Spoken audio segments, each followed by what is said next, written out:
In addition, new laws such as dual arrest laws in domestic cases, which mandate that both parties be taken into custody, result in more women suffering arrest in domestic incidents. 103. Whether male and female crime rates will eventually converge remains to be seen. Race and crime. Official crime data indicate that minority group members are involved in a disproportionate share of criminal activity. According to UCR reports, African Americans make up about 12% of the general population, yet they account for about 39% of Part 1 violent crime arrests and 29% of property crime arrests. They are also responsible for a disproportionate number of Part 2 arrests, except for alcohol-related arrests, which detain primarily white offenders. These data could reflect racial differences in the crime rate, but they could also reflect police bias in the arrest process. This issue can be evaluated by comparing racial differences in self-report data with those found in official delinquency records. Charges of racial discrimination in the arrest process would be substantiated if whites and blacks self-reported equal numbers of crimes, but minorities were arrested far more often. Early efforts found virtually no relationship between race and self-reported delinquency. 4. These research efforts supported a case for police bias in the arrest decision. Other, more recent self-report studies that use large national samples of youths have also found little evidence of racial disparity in crimes committed. The Monitoring the Future self-report survey found that, if anything, black youth self-report less delinquent behavior and substance abuse than whites.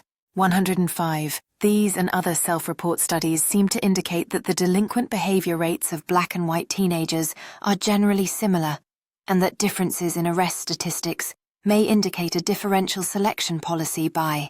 Racial differences in the crime rate remain an extremely sensitive issue. Although official arrest records indicate that African Americans are arrested at a higher rate than members of other racial groups, some question whether this is a function of crime rate differences, racism by police, or faulty data collection. 107 research shows that suspects who are poor, minority, and male are more likely to be formally arrested than suspects who are white, affluent, and female. 108. Some critics charge that police officers routinely use racial profiling to stop African Americans and search their cars without probable cause or reasonable suspicion. Some cynics have gone so far as to suggest that police officers have created a new form of traffic offense called DWB, driving while black. 109. Although the UCR may reflect discriminatory police practices, African Americans are arrested for a disproportionate amount of violent crime, such as robbery and murder, and police discretion alone is unlikely to account for these proportions. It is doubtful that police routinely ignore white killers, robbers, and rapists while arresting violent black offenders.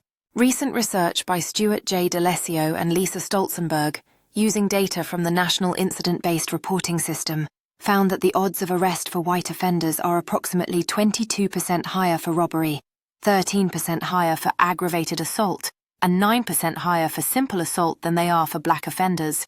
Race is not related to rape arrests.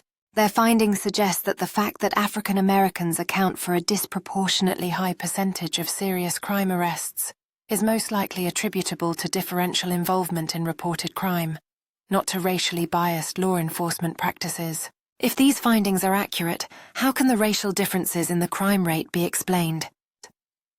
Perspectives on justice. Due process. Advocates of the due process perspective are especially sensitive to charges of racial bias and have drawn attention to the practice of racial profiling.